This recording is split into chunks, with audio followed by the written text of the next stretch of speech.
We are going to be making Stuffed Gouda. We call it here keshiyena. That means stuffed cheese.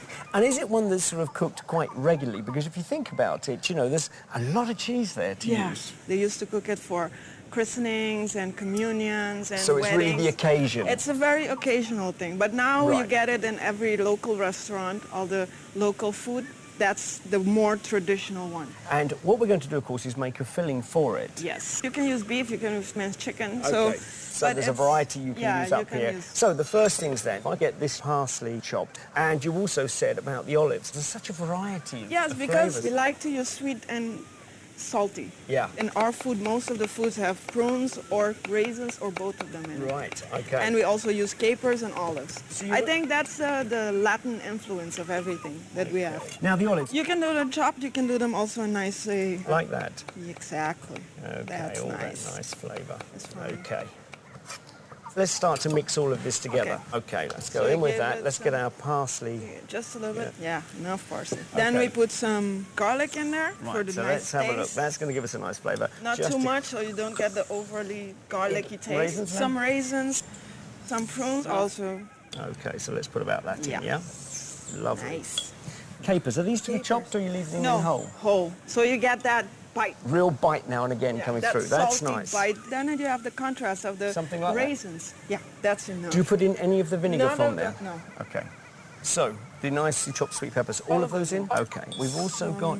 The chili. That's some local chili. It's very hot. Very it's hot. like, yes, it's like the Mexican, but this is even worse Okay. in spiciness, but it's I'm nice. glad there's only a little bit of that, actually, just looking at it. That you need half of that. Okay. Depends on how hot you want it. Okay. That, now Onion? the sliced onions. Exactly. enough. Nice. Perfect. And then the Diced chopped. tomato. That's going to give a nice little sweet flavour Yeah. coming from the tomato. And also that the color. richness. That's why I like to use the Yeah, tomato. that because rich of the colour and all the flavour reddish. from it. We've still got the tomato puree with the tomato ketchup, and we've got the mustard. So those three, As we're perfect. cooking, we're putting them in. Right, okay, so salt, we're Salt. going to add to this. Some pepper. Good twist of pepper to go with it. Yeah, that's enough. Some Worcester sauce as well. Just to give the meat that flavor. Yeah, that not extra sort of meaty little flavor. sort of tang about it and that Exactly. strength, yeah. And literally just mixed all together. Just mix all together. So we've got such a great variety of flavours in here. The sweetness coming from the tomato, the sweet Yes. pepper, the raisin, the prune, and then we've got that other little bite because, of course, we put the little chilli into it Oh, yeah. as well. It's a nice complement to the food.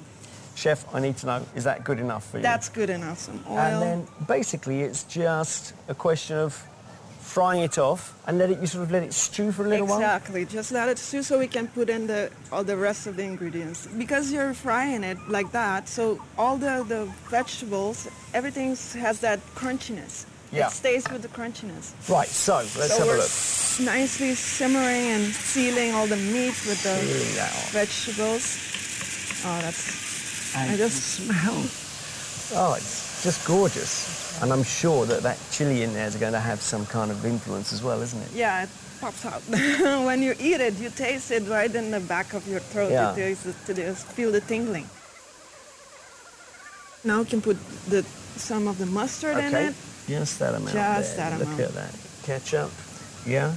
Again, adding that sweetness, but it's got, as we know, with ketchup, that nice little touch of sort of acidic bite about it as well. Exactly. And then, puree. yeah, just to bind it all together. Right. A lot of these things, it isn't just about obviously the flavour is going to be the most important things, but it is about creating that texture Exactly. amongst it all.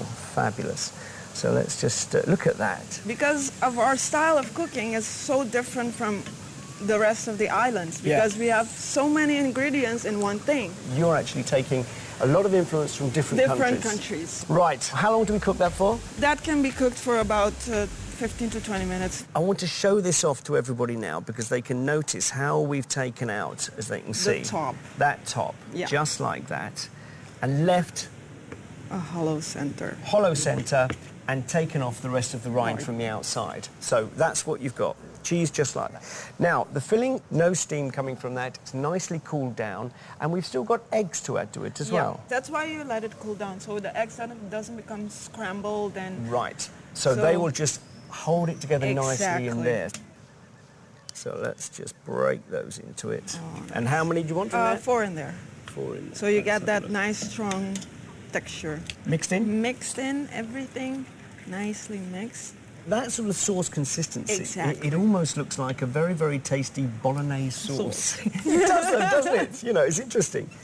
Okay. Well, that's another way of cooking it. They can make just a bolognese and then do Is that it. enough? That's enough. So Okay. now we just pour it into the Okay. cheese. And you're going to see now, just letting that drop straight in. Right in. Right in, okay. Yeah, that's enough? Yeah. Okay, so let's take that out. Just smooth that over a little bit. We have one more egg left. We have This one egg, more egg. you Okay. beat it Yep. nicely, and that you pour it on top of that. You can brush it on, but like, Plenty of it. yeah. Just around the top here, or Exactly. so we can get that good seal Pull the lid on it. on there. Exactly. Just press it lightly. Just press it a little bit.